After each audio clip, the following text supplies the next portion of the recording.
Bonjour mes amis, je suis de l'origine canadienne, and welcome to my 100th video on YouTube.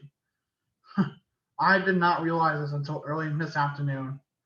At the time of this recording, it is June 18th, so you'll be seeing this on June 27th, I think. 27th or 26th, whichever one. I'm not sure yet, because that's how I do. I pre-record all these, and I've been scheduling them for various days, so that's how you're seeing it. But yeah, this is my 100th video on YouTube, so that's actually pretty remarkable. I've been doing this with this channel since 2018. I want to say my first video was 2018, and since then I've been doing, well, I'll say like a pretty weird schedule in regards to like what I've been doing. Like at first it was like once every couple months, and then just so started to become more frequent. And I just kind of got into content creation more, and I have nothing to thank for you guys on that one. I mean, we're at 67 subs now. I want to see that number grow with time. So for today's 100 video, and I'll be a little bit surprised at the end, I'll just do something I don't know. I'll be reading chapters 19 and 20 of All You Can Do Is Pray by James Spann. This has been one of my favorite books to read so far, and this is the only book I've read on this channel. Little do you guys know, I've read this book already off screen before, and I decided to do a whole series on it, which is what I'm doing here. But this may also pave the way for other books in the future. So if that's something you guys are interested in, let me know. So for just the usual announcement, Discord out 4 days left on the giveaway for a chance to give me a new profile picture and banner. If you do want to enter, link for the Discord will be in the description. So I do recommend you get yourself into it quickly. Deadline set for July 1st, and the winner gets a month of Discord Nitro from me. So the summaries, like, I won't be doing the summaries this time. I won't be doing it anymore from now on, because you can kind of just like watch back and see for yourself like what it was that happened. And I'll be putting links to all the videos in the description. I'll make sure to put it in a playlist for all of you to see.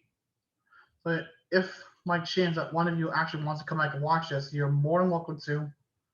And hopefully you give it a chance. I know there's gonna be some educators out there that probably want to use my summaries and all that.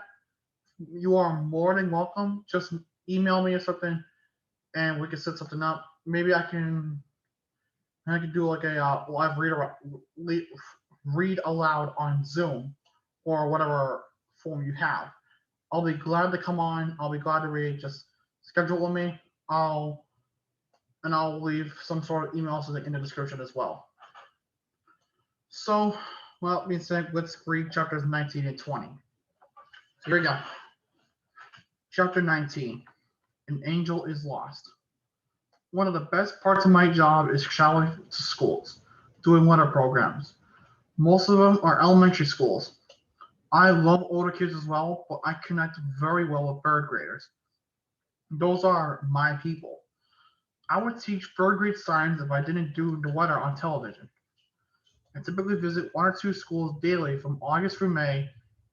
In June and July, I do weather talks almost daily to kids in summer programs across the state. I love getting children excited about science. One of the benefits of being on the road daily is gaining a unique knowledge of the geography of Alabama. You will be hard-pressed to think of any place in our state within 100 miles of Birmingham that I haven't visited in my 40-plus years of service. I have been to places you never even heard of. There's a good chance you probably don't know about Knighton's Crossroads. It is pretty much just a wide spot in the road along US 278 in northeast Alabama, between Gadsden and Piedmont, near the Etowah-Calhoun County line. At that spot, you will find a Chevron station where Ballplay Road, Roy Webb Road, and US 278 come together. If you are traveling east from Gadsden, a right on A right turn on Roy Webb Road takes you down to Jacksonville, and a left turn on Ball Play Road takes you to, as you might imagine, Ball Play. And yes, Ball Play is a real community. It was so named because Native Americans would play stickball at the site in order to resolve disputes between tribes. I'll say real quick, that is probably the most creative way to resolve a dispute by playing an early version of baseball. In April 2011, the Stillwell family lived in a cabin in Knighton's Crossroads. On April 27th, that same parent thunderstorm produced the Tuscaloosa Birmingham EF4 dropped another monster in St. Clair County, producing serious damage as it moved northeast in places like Shoal Creek Valley, Ohatchee, and Webster's Chapel.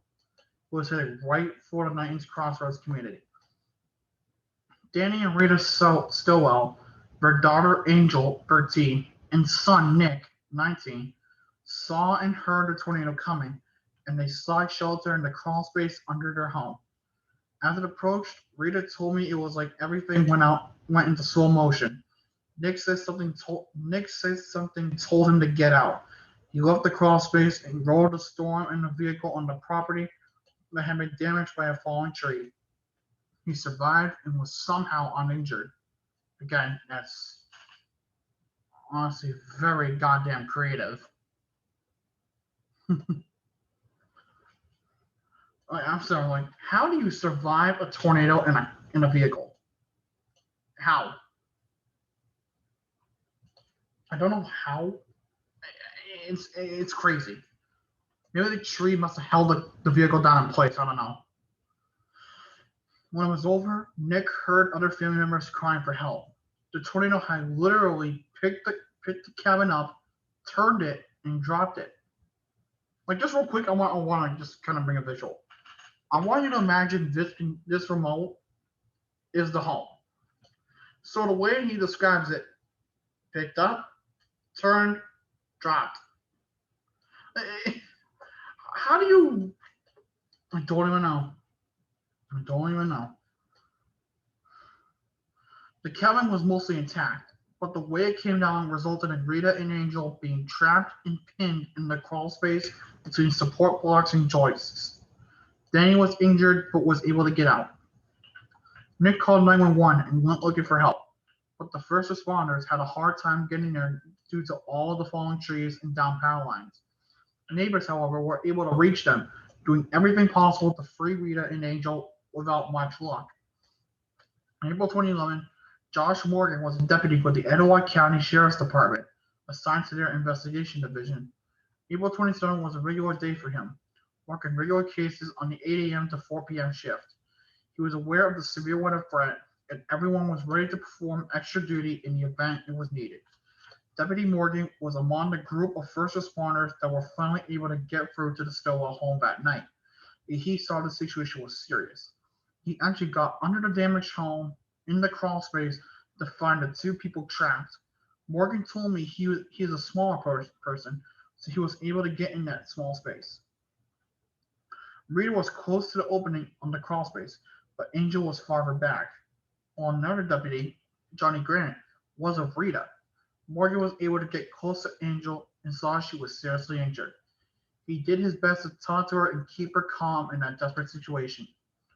While Deputy Morgan was in that crawl space with Rita and Angel, the house, which was unstable, could have easily collapsed on top of him.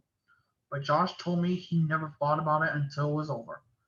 At the point when Sheriff Todd Entrigan, who arrived on the scene, encouraged Morgan and Grant to get out of the crawl space due to the danger of a collapse and the rumor of another storm approaching, but they refused to leave Rita and Angel. Rita told me she clearly remembers deputies told her they were not going to leave until they were out of the crawl space.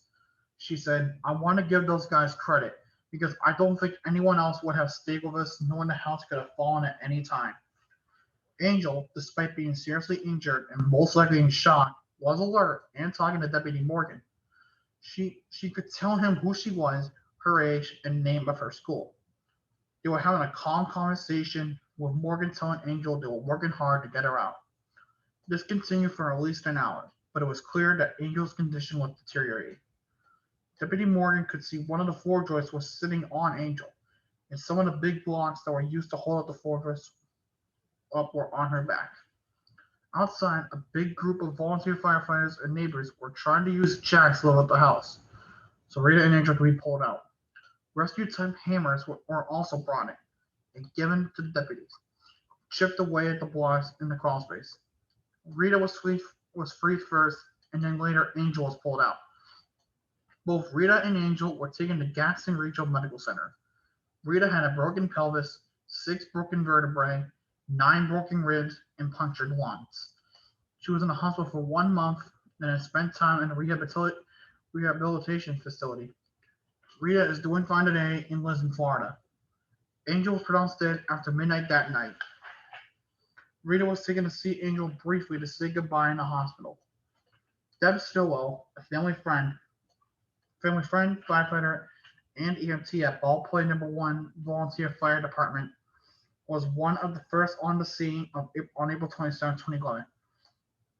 She remembers Angel as a different kind of 13-year-old who looked like she was grown. She was a 6th grader at Pleasant Valley School and had just started playing softball that year. Rita says Angel had a very big heart and would protect anybody. She wanted to be a veterinarian when she finished school because she loved animals.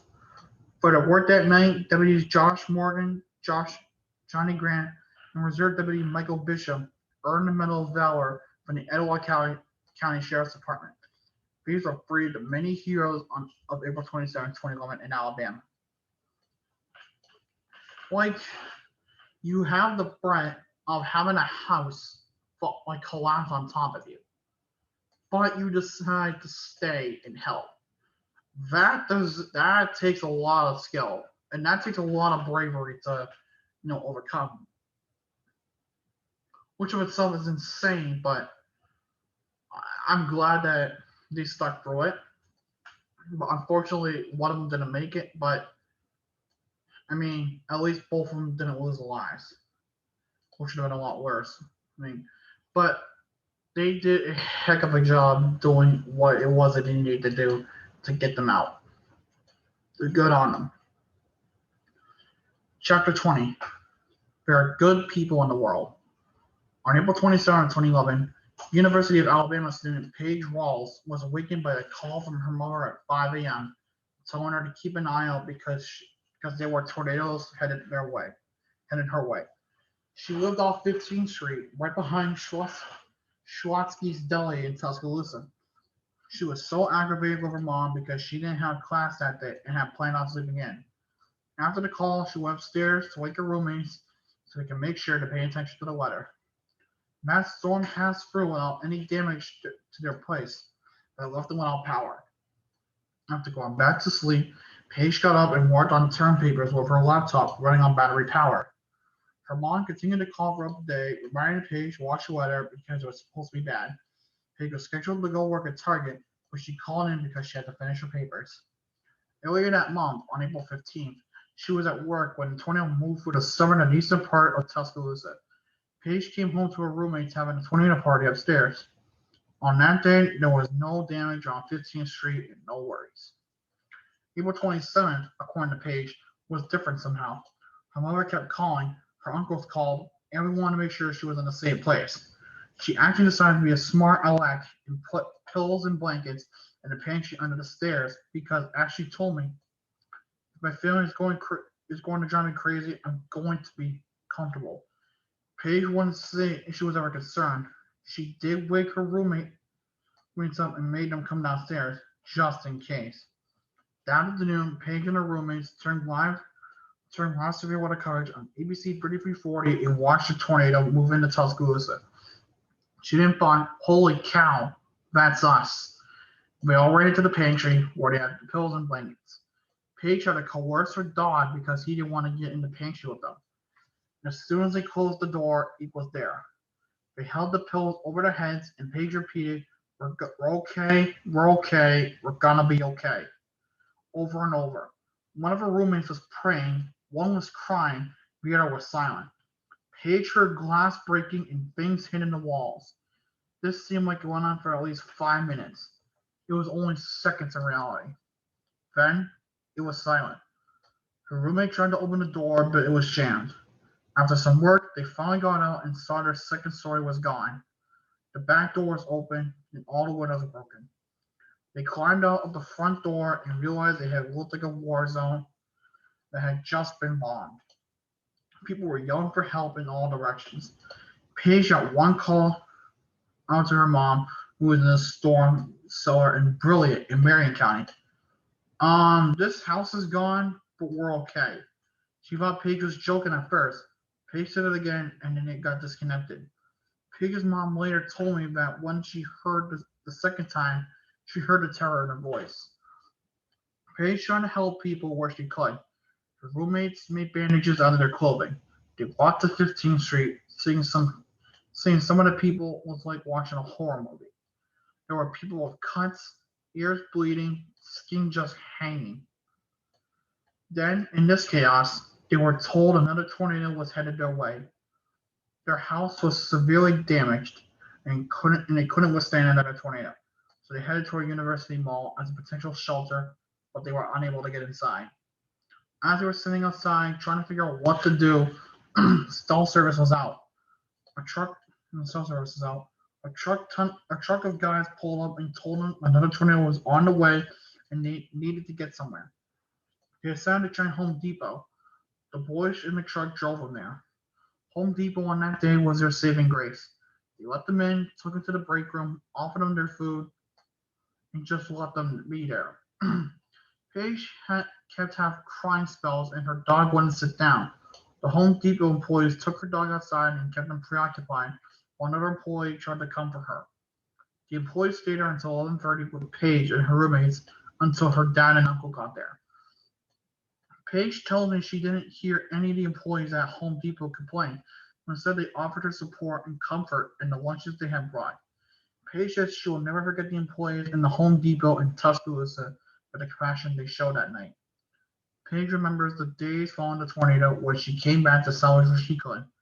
Seeing the unity effort of the community was one of the most amazing things to her. Strangers helping strangers, passing out water, food, or just offering a hug. It was a realization that there are good people in the world. You just have to open your eyes. Paige Rawls is now Paige Ketchum. She lives with her husband and children in Mississippi. She tells me she still has anxiety and sometimes panic attacks during severe weather situations. But to this day, she can't watch any TV specials or reports on the April 27, 2011 tornado outbreak. She is simply thankful that because of the grace of God, she lived through a horrifying, violent tornado on a spring day in Tuscaloosa, Alabama. Yeah, when your family is literally calling you, harassing you, telling you, be ready for anything and everything, they're not kidding. And that is like a sign. Like if they're doing that, just listen. It doesn't matter how many times they call, just listen. Because in her case, it actually saved her. So that'll be it for today's video. Next episode, we'll be reading chapters 21 and 22. Again, just real quick, I do want to give a big thank you to everyone for 100 videos on this channel. Like, honestly, I know I don't get a lot of views, okay? I don't get a lot of views for anything, but for the views that I do get, it's very much appreciated and it's very cool in the slightest, to say the least. Anyways, thank you guys for watching. Again, it really does make me happy to know that there are people that will watch. I mean, I know 67 subs is a small number, but it can always go up from here. Anyways, thank you guys for watching. Hope you guys did enjoy. Reminder again that the Discord is up 4 more days on the content for a chance to win Discord Nitro. Link for that will be in the description. Again, thank you for watching. Hope you did enjoy. If you did, leave a like down below. Comment what you guys want to see next. If you have not done so already, subscribe to join the illogical army. For now, je suis l'illogique canadien, et bonne nuit, et au revoir.